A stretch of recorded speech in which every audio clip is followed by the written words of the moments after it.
સેજલ પંચાલને શું થયું? આ સવાલ મને ઘણા બધા લોકોએ કર્યો. ઘણા બધા આર્ટિસ્ટ હજુ મરવાના છે. ઘણા બધાના મારા મેસેજ પડે, પર્સનલી મેસેજ પડે છે. સેજલના બી.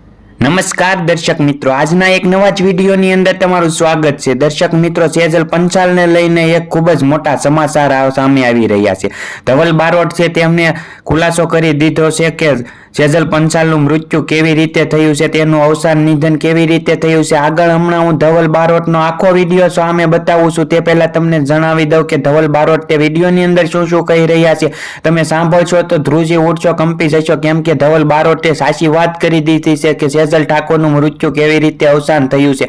ધવલ બારોટ તે વિડીયોની અંદર એમ કહે છે કે થોડા દિવસ પહેલા સેજલ પંચાલના મારી અંદર થોડાક મેસેજ આવ્યા હતા. તે પર્સનલી મેસેજ મને કર્યા હતા. તેમને એમ કહ્યું હતું કે મને દુઃખ પડ્યું છે. તેવા ઘણા બધા કલાકારોના તેની અંદર મેસેજ આવે છે અને ધવલ બારોટ વિડીયોની અંદર એમ પણ કહી રહ્યા છે કે જો કોઈ કલાકારનું એવું થતું હોય તો કોઈ અવસાન મૃત્યુ ન કરવું જોઈએ, તે મને વાત કરવી જોઈએ તો હું તેનો રસ્તો કાઢી દઉં, અને કોઈ મોટું કામ નથી કે દુનિયાની અંદર ના થઈ શકે, તેવો બધા રસ્તાઓ થઈ શકે છે. તેવું ઘણું બધું ધવલ બારોટ છે તેવું વિડીયોની અંદર કહી રહ્યા છે. અને સેજલ પંચાલ છે તેમનું મૃત્યુ થયું છે. તેમને ઇન્સ્ટાગ્રામની અંદર થોડાક દિવસ પહેલા તેવી સ્ટોરી બનાવી હતી કે હે ભગવાન, મને આ છોકરી તરીકે અવતાર ના દેતા, કારણ કે હું આ મારી જિંદગીથી કંટાળી ગઈ છું અને મને આવી જિંદગી બીજી ફેર ના મળે એવું હું ભગવાનને પ્રાર્થના કરું છું.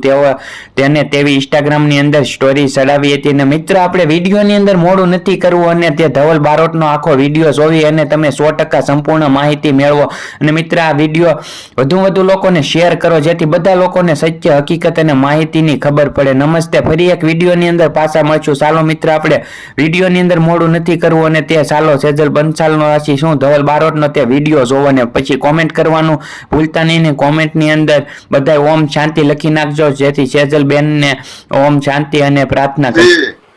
ઘણા બધાના મારા મેસેજ પડે, પર્સનલી મેસેજ પડે છે. સેજલના બી હતા.